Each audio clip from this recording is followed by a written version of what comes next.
शुक्र है यहां सिर्फ परिंदों ने उड़ना सीखा है। शुक्र है यहां सिर्फ परिंदों ने उड़ना सीखा है, वरना यहां तो हर दौर से गफलते गुमानी में लोग उड़ रहे हैं। अरे अमीज भाई, भारत कैसे डूबेगा पैसिफिक ओशन में डाके? अभी आपने कहा प्रशांत महासागर में देश डूब रहा है, कैसे ले जाएंगे भारत को उठा के प्रशांत महासागर? अरे हिंद महासागर बोल देते, बंगाल की खाड़ी बोल देते तो समझ में आता। नहीं, डुबा तो दिया है। गुमानी कहाँ है? ये तो दिख रहा है, बोली में भी दिख रहा है। अरे प्रशांत महासागर में कैसे डुबाएंगे भाई? कैसे उठा के ले जाएंगे प्रशांत महासागर में? अच्छा सुनिए ना, आगे प्रधानमंत्री। अरे ठीक है, चलिए हिंद महासागर आपने करेक्ट कर दिया।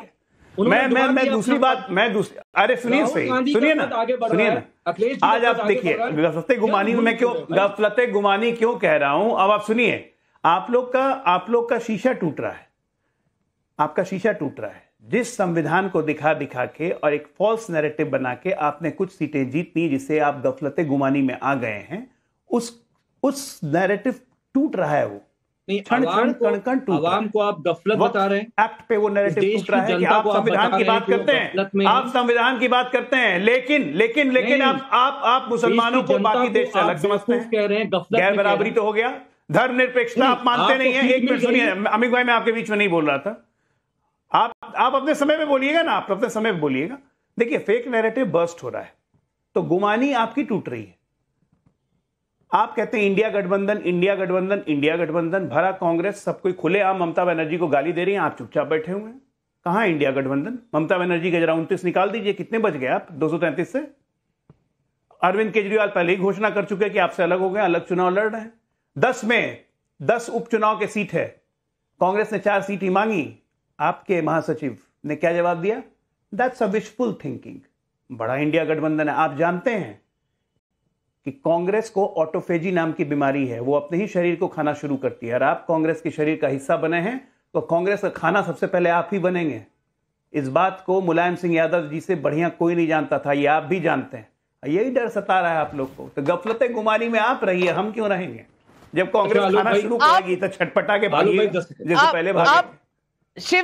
शिवसेना वाले यहाँ बैठे हैं, इनसे भी मैं पूछूंगी, आपकी जैकेट तो बड़ी सैफरन रंग की है, सोच कैसी है ये मैं जानना चाहती हूँ। फारूक अब्दुल्ला और राहुल गांधी एक साथ बैठे हैं और वो क्या कह रहे हैं कश्मीर के बारे में। अब इस पर आपका क्या रवैया है? आपको ऐसा लगता है कि कॉन्फिडेंस उधर टूट रहा है और अलायंस इधर कश्मीर और पाकिस्तान की बन रही है? भैया आप इन सोच और इन विचारों के साथ सहमत हैं? नाविका जी नमस्ते। शेरो शायरी की बात चली तो अजय आलोक जी की पार्टी के लिए शेर है। ये पहले कह रहे थे कि हमको उड़ना है ऊंची उड़ान, और अब कह रहे हैं कि रास्ते में ही आ गई है हमको थकान। ये अजय आलोक जी की पार्टी की आज की स्थिति है।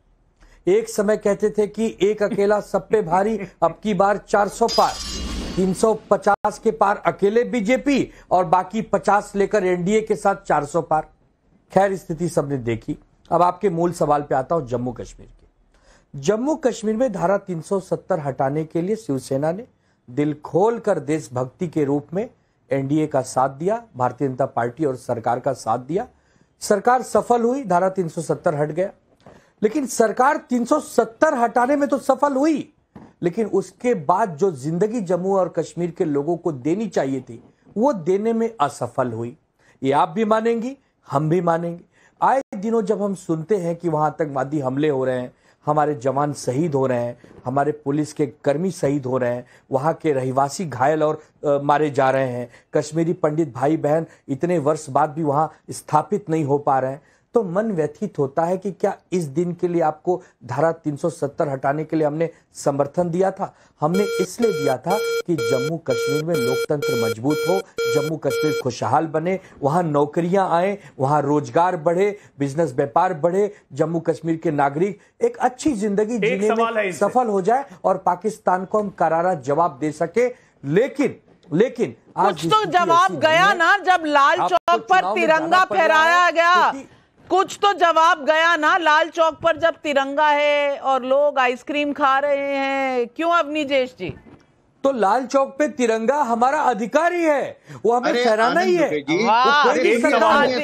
अधिकार तो है, होता क्या था, अधिकार भूल गए हैं, फहराएंगे, भूल गए हैं। जनता पार्टी हो गया इतने अहंकारी नाविका जी क्यों है? नाविका जी देखिए, मैं इतने अहंकारी और तानाशाही क्यों हो जाते हैं? अब इनको चुप कराइए ना। क्यों सोच लेते हैं कि देश? अरे सुनिए तो आनंद भाई अवनीजेश जी आपको समझाएंगे कि अधिकार क्या था और होता क्या था। अवनीजेश, मैं बताता हूँ। सेल्फ कॉन्फिडेंस के बारे में आज बात हुई है तो शुरुआत वहां से करूंगा और कश्मीर पे भी आऊंगा। कॉन्फिडेंस नाम की वो चीज होती थी, 36-56 इंच का सीना होता था कि मातोश्री से बाहर नहीं निकलते थे। हमारे हिंदू हृदय सम्राट बाला साहब ठाकरे, जिसको जाना होता था मातोश्री जाते थे, वो दिल्ली आकर के कभी चक्कर नहीं लगाया उन्होंने। वो थे बाला साहब ठाकरे श्रद्धेय, जिन्होंने सावरकर के बारे में अगर किसी ने गलत टिप्पणी कर दी तो सार्वजनिक रूप से फोटो पे जूते मारे थे। वो थे बाला साहब ठाकरे। इसलिए बाला साहब ठाकरे की विरासत किसके पास है? आनंद दुबे जी, आपको मालूम होना चाहिए, पहली बात। दूसरी बात, इतना नहीं हुआ कि सिर्फ धारा 370 हट गई। अच्छा। आपको पहले फारूक अब्दुल्ला से पूछना चाहिए। आप सेना के बारे में कह रहे थे कि शहीद हो रहे हैं, वो तो कह रहे हैं सेना मिली हुई है जो आपका अलायंस का आदमी है। पत्थरबाजी नहीं हो रही, स्कूलों में आग नहीं लग रही, दलितों को, लाखों दलितों को आरक्षण का और नौकरी का लाभ मिला है। आपको धारा 370 का कोई फायदा नजर नहीं आता, नहीं आएगा आपको नजर, क्योंकि चश्मा तो दूसरा पहना हुआ ना आपने तो चश्मा ही दूसरा पहन लिया, तो कैसे नजर आएगा? जम्मू कश्मीर में जितना इन्वेस्टमेंट हो रहा है, अरे वहां पर जहां पर ये आपकी इंडिया अलायंस की कहते थे कि वहां पर कोई तिरंगे को कंधा देने वाला नहीं मिलेगा, आज वहां पर आइसक्रीम खाई जा रही है, जाकर के तिरंगा झंडा लहर रहा है, 15 अगस्त पर तिरंगा रैली निकलती है। ये आपको नजर नहीं आएगा, लेकिन देश को नजर आता है, ये वहां के जम्मू कश्मीर के लोगों को नजर आता है, ये शहला रशीद को नजर आता है, उनको नजर आता है, आपको नजर नहीं आएगा। क्योंकि आप जब दिल्ली जाने वाले शिवसेना बन जाएंगे, जो शिव सैनिक दिल्ली जाने वाला बन जाएगा, उसको नजर नहीं आएगा। बिल्कुल, और यही सवाल पब्लिक पूछ रही है। कृष्णकांत का यूट्यूब पर सवाल है, खुद को 100 का आंकड़ा कांग्रेस पार नहीं कर पाई, दूसरों का कॉन्फिडेंस क्यों आंक रहे हैं? कमलाकर त्रिपाठी जी जवाब दीजिए।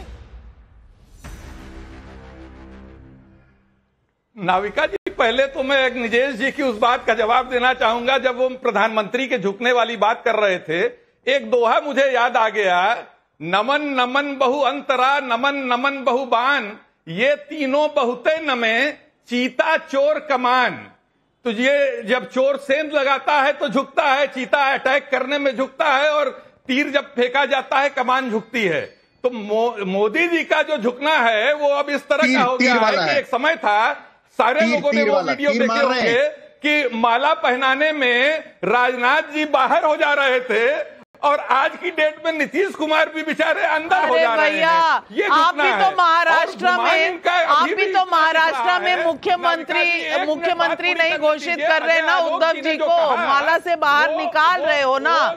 आपके यहाँ नाना पटोले जी क्या कह रहे हैं उद्धव जी को? पहले कमलाकर त्रिपाठी इस पर तो कर लीजिए। कॉन्फिडेंस शेक होना है, मतलब कि ये इसी दम्भ में थे, और इसीलिए ये न किसानों से मिलते थे, न गरीबों से मिलते थे, न मजलूमों की आवाज सुनते थे, न ये बेटियों की आवाज सुनते थे। इसी आवाज न सुनने के लिए इन्होंने उनके जैसे ब्रजभूषण शरण सिंह जैसे व्यक्ति को, जो पॉक्सो एक्ट में वो था, उसको प्रश्रय दिया, और उसके बाद उसको टिकट न देते उनके लड़के को अजय आलोक जी जवाब दें। ये जो अजय आलोक जी जवाब दें। ये एक पुराना शेर, अपने सवाल का जवाब नहीं दिया। देखिए ऐसा है नमिका जी, अपने सवाल का जवाब कमलाकर त्रिपाठी ने दिया ही नहीं, जो जनता पूछ रही है। पर अजय आलोक जी, होने पे यकीन था।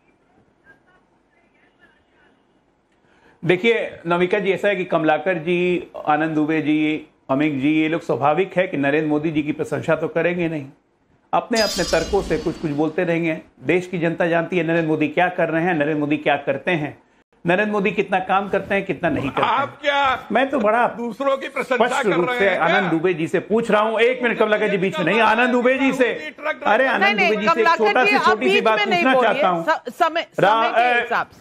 कमलाकर जी एक मिनट, आप बीच में मत बोलिए ना। ये बता रहा है, आप तो ऑटोफेज हैं, आप तो खाएंगे ना इन लोग को धीरे धीरे।